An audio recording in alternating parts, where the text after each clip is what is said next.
All right. Welcome, everyone. This is Dr. Clark, the Center for Weight Loss Success. Today on Losing Weight USA, we're going to talk about meal timing. I kind of mentioned this many times during our webinars. Meal timing is a great way to help control insulin levels. We'll get into that as well. Controlling insulin levels is one of the best ways to control health, and weight being included in that. All right, welcome to Losing Weight USA, real-time answers to your weight loss questions, some of the latest updates in research, as well as a little bit of expert advice. Gives you direct access not only to me, but you should be receiving the health tips and recipes via the membership portal.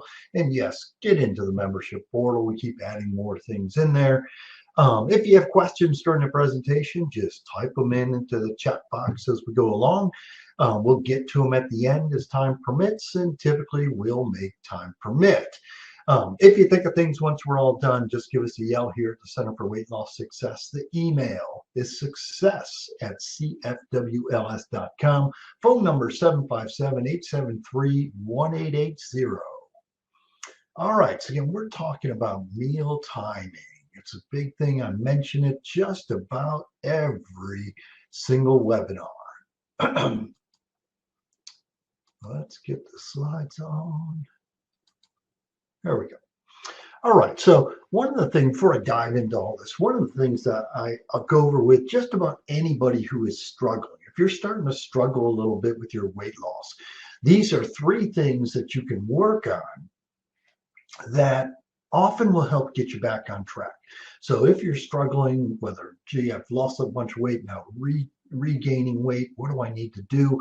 Here are three things. Now throw these out there just for anybody can do this, and this really has not a whole lot with what you're doing or what you're eating, but if you work on these things, you'll very likely find it a lot easier.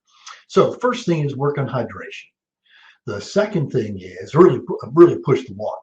Okay, work on hydration, push the water. Typically our mind will actually mix up hunger and thirst. And so if you push the water, sometimes we're thinking we're hungry, we're not hungry, you're actually thirsty, you need to drink something. So push the water. Second thing is meal timing. That's what we're talking about today. And then finally, the third thing is count your carbohydrate. Okay, because everyone, there's not most people, actually everyone has a carbohydrate tipping point. At a certain level of carbohydrate they intake, they struggle. Now, maybe struggle with weight gain, but also maybe struggle with other health problems because higher carbohydrates lead to higher insulin levels. Insulin tends to increase blood pressure, makes cholesterol, triglycerides worse, makes inflammatory conditions worse. So counting your carbohydrates, keeping the carbohydrate low will help kind of figuring out where problem areas are. So if you're struggling at all, push the water, work on meal timing, count your carbohydrate. All right, so we're going into detail then on meal timing. Meal timing is very, very important. Meal timing is just one of the ways that help control insulin. So insulin, I go onto this most times. Insulin, it's a hormone we can't live without. Okay, but it's also a hormone that can cause plenty of problems, though. So controlling health really is controlling insulin levels, because when insulin levels go up, as I just mentioned, inflammatory conditions get worse, cholesterol problems get worse, blood pressure problems get worse, water retention problems get worse, and fat storage is turned down, which means weight problems keep getting worse too. So insulin kind of is one of those hormones we want to control. You don't want to have zero. Zero is a bad number, but you do want to keep the number as low as possible. So again, we can't live without insulin, but we really like to keep it under control, keep levels as low as possible. So the million-dollar question is, how do you control insulin? Okay, and basically meal timing is just one of the ways. Now mention the other ways just to keep them all in mind. So how do you control insulin? Low calorie, low carbohydrate, exercise, quality sleep, controlling stress, and meal timing. Okay, so low calorie, literally anything that has calories in it will raise insulin levels. So yes, even if you're eating perfectly, all the right things, if it's just too many calories, it's not going to work well. Low carb, because it's carbohydrates that actually raise insulin levels the most. So, and again, everyone has a carbohydrate tipping point. Exercise, extremely important because exercise all by itself will lower insulin levels. Quality sleep and controlling stress, very closely related. They're two different things, obviously, but they're very closely related because both of those things will actually raise cortisol levels. Cortisol is our chronic stress hormone, and cortisol all by itself raises insulin levels. And then finally, meal timing. That is what we're talking about today. So what do I mean when I say meal timing?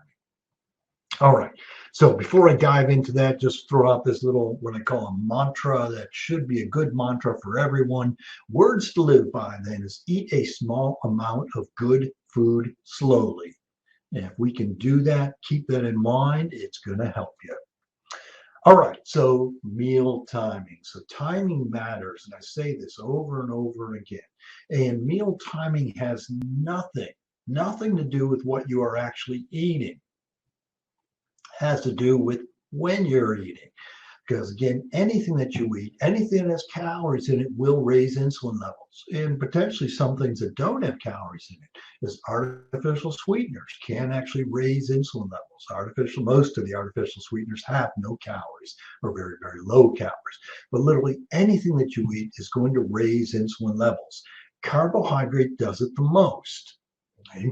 So again, we're looking at controlling insulin levels. Here's a couple of examples, just put this in a little bit into perspective. Again, meal timing matters. All right, say, okay, I have this amount of food, whatever that amount of food is, and I'm going to eat it over this day, this 24-hour day. I'm going to eat this amount of food. So two different ways of eating it. One is eating a little bit all throughout the day. Just kind of picking at it all throughout the day. Multiple little meals, multiple little kind of grazing, the exact same food. The other way to eat is, okay, I'm going to eat just in two distinct meals. The exact same amount of food, exact same components of food, totals all the same, but just eat in two different ways. The eating a little bit all throughout the day will actually make it harder to lose weight than actually having 2 or 3 distinct meals. And the reason is controlling insulin levels. Anytime you eat anything with calories in it, you're going to raise insulin levels. So you never have that not eating time. So the other example is late eating. Again, timing matters. The exact same meal eaten at 2 different times, say kind of your evening meal, whether you ate it at 9 o'clock in the evening versus 6 o'clock in the evening.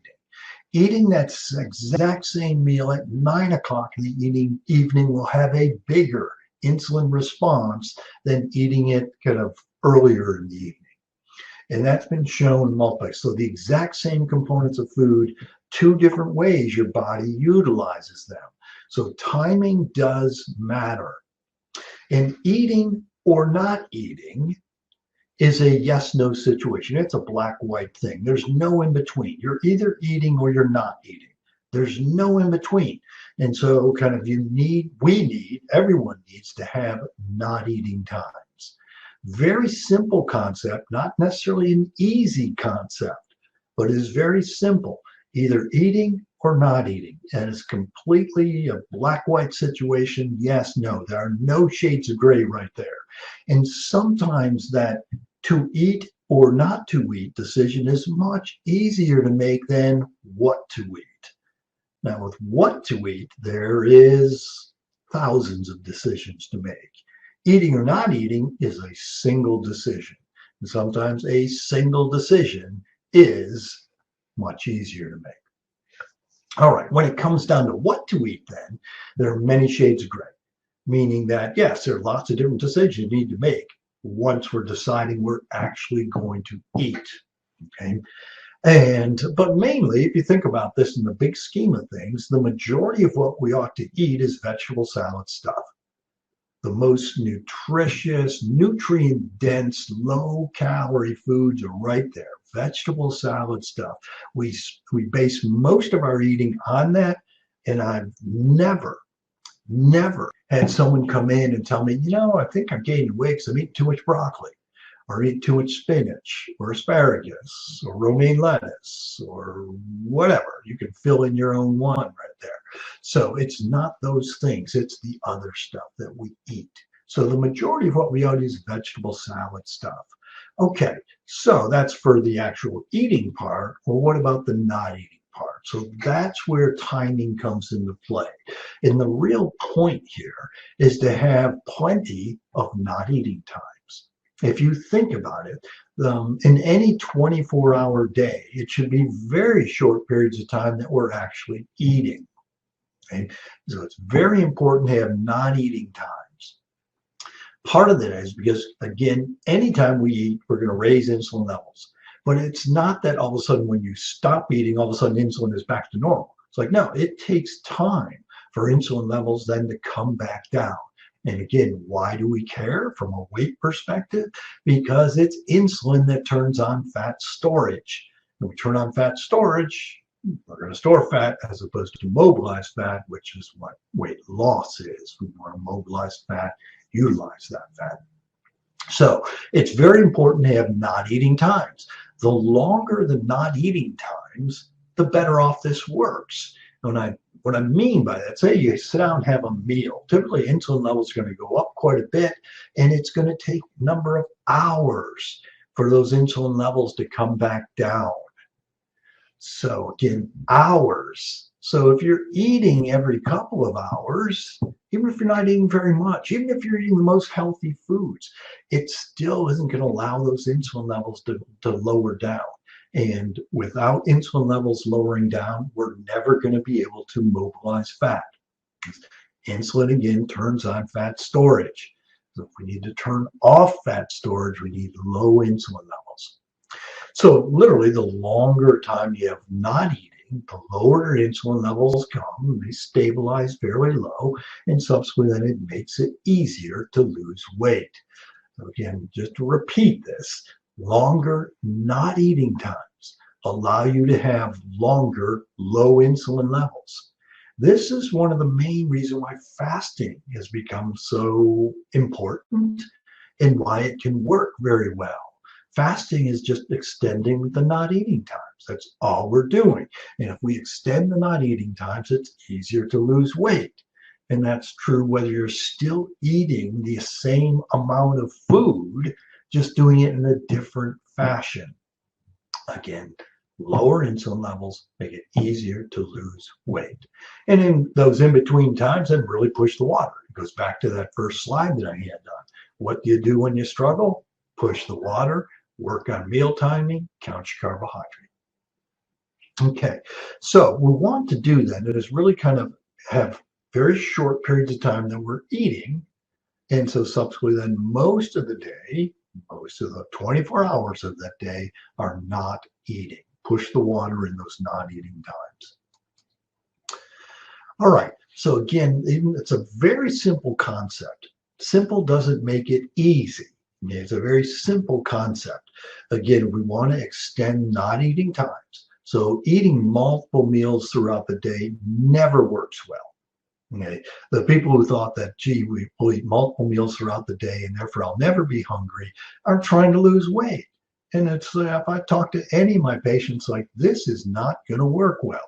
Can it work for a certain individual? Maybe.